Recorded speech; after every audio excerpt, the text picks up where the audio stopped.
السلام علیکم ناظرین، یہودی حضرت جبرائیل علیہ السلام کو اپنا دشمن اور حضرت میکائیل علیہ السلام کو اپنا دوست کیوں کہتے ہیں؟ یہی ہماری آج کی ویڈیو کا موضوع ہوگا، اور آج ہم آپ کو یہودیوں کے بارے میں چند ایسے حقائق بتائیں گے جو یقیناً آپ کے لیے حیران کن ہوں گے۔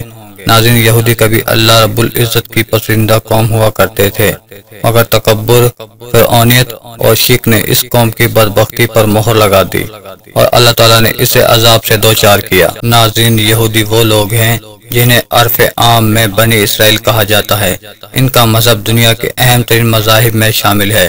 یہودی مذہب میں حضرت عزیر علیہ السلام کو خدا کا بیٹا ماننا اور بنی اسرائیل کو سب سے برتر ماننا ضروری ہے، یعنی آپ یہ کہہ سکتے ہیں کہ یہ ان کے بنیادی عقائد ہیں۔ یہودیت دنیا کے قدیم ترین مذاہب میں سے ایک ہے۔ اتنا پرانا مذہب ہونے کے باوجود دنیا بھر میں یہودیوں کی تعداد دوسرے مذاہب کے مقابلے میں نہایت کم ہے۔ جہاں دنیا میں عیسائیت کے ماننے والوں کی تعداد 2.5 ارب، مسلمانوں کی تعداد تقریباً 2 ارب اور ہندوؤں کی تعداد 1 ارب سے زیادہ ہے، جبکہ دنیا کے جدید ترین مذہب سکھزم کے پیروکار بھی تقریباً 3 کروڑ ہیں۔ ایسے میں دنیا کے قدیم ترین مذہبوں میں سے ایک یہودیوں کی تعداد صرف 1 کروڑ 40 لاکھ ہونا ایک عجیب بات نظر آتی ہے۔ آخر میں اس بات کی کیا وجوہات ہیں جو یہودی دنیا میں اتنی کم تعداد رکھتے ہیں؟ اس کا جواب یہ ہے کہ یہودی دراصل دور قدیم سے لے کر آج تک انتہائی نسل پرست ثابت ہوئے ہیں۔ ان کے نزدیک دنیا میں یہودیوں سے افضل نسل کوئی نہیں۔ اسی بنا پر یہ لوگ نہ تو دوسری اقوام کو اپنے مذہب میں قبول کرتے ہیں اور نہ ہی ان کے ہاں اپنے بچوں کو شادی بیاہ کی اجازت دیتے ہیں۔ ان کو بنی اسرائیل اس لیے کہا جاتا ہے کہ یہ حضرت یعقوب علیہ السلام کے ماننے والے تھے۔ اسرائیل حضرت یعقوب علیہ السلام کا لقب ہے۔ شاید مسلمانوں سے ان کی نظریاتی دشمنی اس لیے بھی ہے کہ یہ بنی اسرائیل کو بہت قوموں سے بدتر و اعلیٰ جانتے ہیں، مگر یہ بھی جانتے ہیں کہ اب ان سے یہ اعزاز چھین لیا گیا ہے۔ بہت ہی کم ایسے دیکھنے میں آیا ہے کہ کسی یہودی نے اپنا مذہب چھوڑا ہو۔ یہ لوگ اپنے مذہب کے بارے میں بہت سخت ہیں، مگر یاد رہے کہ یہ وہی قوم ہے جس پر اللہ تعالیٰ نے سب سے زیادہ لعنت کی ہے۔ اس قوم نے اللہ کے نبی حضرت یحییٰ علیہ السلام کا سر قلم کروایا تھا اور اللہ کے پیغمبر حضرت موسیٰ علیہ السلام کو کہا تھا کہ وہ جب تک اللہ کو اپنی آنکھوں سے نہ دیکھ لیں ایمان نہ لائیں گے۔ ناظرین، یہ وہ قوم ہے جس پر اللہ تبارک و تعالیٰ نے نہ صرف قرآن پاک میں بلکہ ان کے اپنے صحیفوں میں بھی لعنت بھیجی ہے۔ ان سب باتوں سے ظاہر ہوتا ہے کہ یہ قوم شروع سے ہی نافرمان قوم رہی ہے، اور مسلمانوں سے ان کی دشمنی خاص کر اس لیے بھی ہے کہ ان سے امامت کا حق چھین کر اللہ تبارک و تعالیٰ نے مسلمانوں کو عطا کیا اور یہودیوں پر لعنت بھیجی۔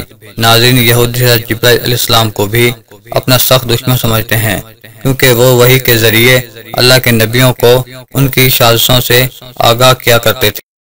یہودیوں نے جب حضرت جبرائیل علیہ السلام کو اپنا دشمن کہا تو اس پر اللہ نے سورہ بقرہ میں ارشاد فرمایا، کہہ دو کہ جو شخص جبرائیل کا دشمن ہو اس کو بھی غصے میں مر جانا چاہیے۔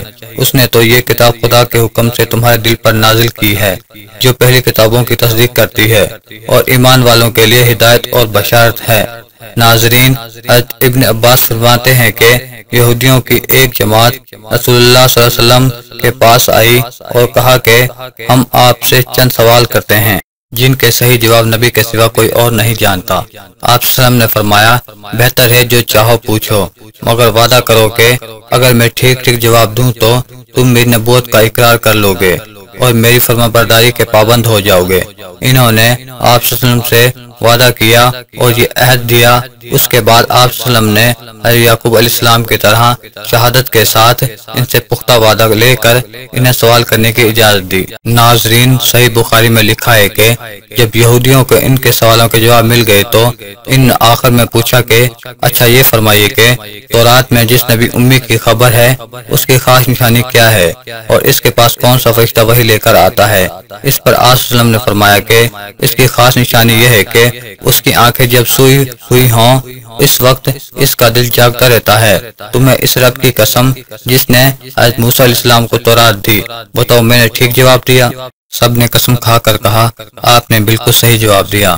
اب ہمارے اس سوال کے دوسری شق کا بھی جواب عنایت فرما دیجئے۔ اسی پر بحث کا خاتمہ ہے۔ حضور نبی کریم صلی اللہ علیہ وسلم نے فرمایا، میرا ولی جبرائیل امین ہے، وہی میرے پاس وہی لاتا ہے، اور وہی تمام انبیاء کرام کے پاس پیغام باری تعالیٰ لاتا رہا۔ سچ کہو اور قسم کھا کر کہو کہ میرا یہ جواب بھی درست ہے۔ یہودیوں نے قسم کھا کر کہا کہ جواب تو درست ہے، مگر چونکہ جبرائیل ہمارا دشمن ہے، وہ سختی اور خون ریزی وغیرہ لے کر آتا رہتا ہے، اس لیے ہم اس کی نہیں مانیں گے اور نہ آپ کی مانیں گے۔